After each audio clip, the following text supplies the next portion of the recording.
Nerve Conduction Studies Part 1 Basics.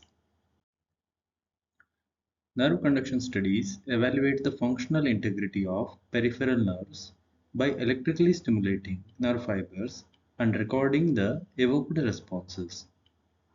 Electrical stimulation generates impulses that travel along motor, sensory, and mixed nerves and produce a compound action potential. Motor nerve conduction study stimulates a motor nerve and record from a muscle.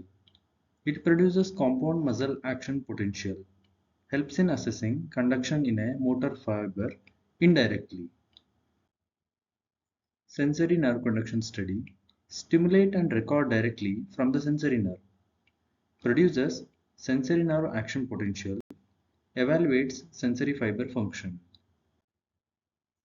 Mixed nerve conduction study stimulate and record from mixed nerve containing both sensory and motor fibers, produces mixed nerve action potential, assesses both sensory and motor components simultaneously.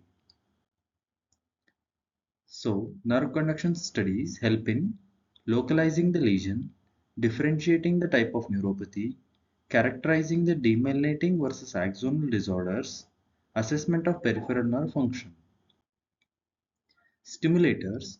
Two types of surface electrical stimulators are used.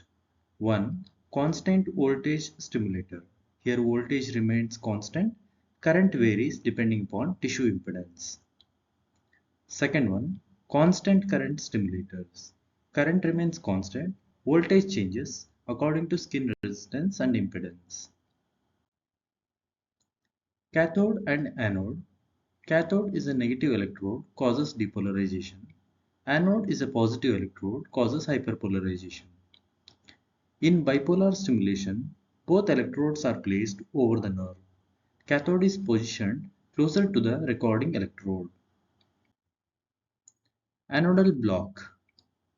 If cathode and anode are accidentally reversed, hyperpolarization occurs under the anode. The impulse may fail to propagate beyond the anode. This is called anodal conduction block. Supramaximal stimulation. For accurate and reproducible studies, all nerve axons must be activated. Stimulus intensity is gradually increased until the response no longer increases. Then stimulus is increased by additional 20 to 30%. This ensures supramaximal stimulation. Recording electrodes, surface electrodes, most commonly used because responses are reproducible, less dependent on exact position, suitable for routine clinical practice. Surface electrodes can be disc electrodes or ring electrodes, which are commonly used in digital sensory studies. Needle electrodes. The advantage is it is better for small atrophic muscle. It is useful in deep proximal muscle. Disadvantages are variable responses, less reproducible responses, and records only a small portion of action potentials. Recording procedure. A stimulus triggers a sweep of oscilloscope and evoked response is displayed. Amplifier sensitivity. It determines displayed amplitude. Over amplification truncates the waveform. Under amplification makes the latency measurement inaccurate. Digital averaging. Used especially for low amplitude sensory nerve action potentials. Principle. Time-locked signals summate with repeated stimulation. Background noise gets cancelled out.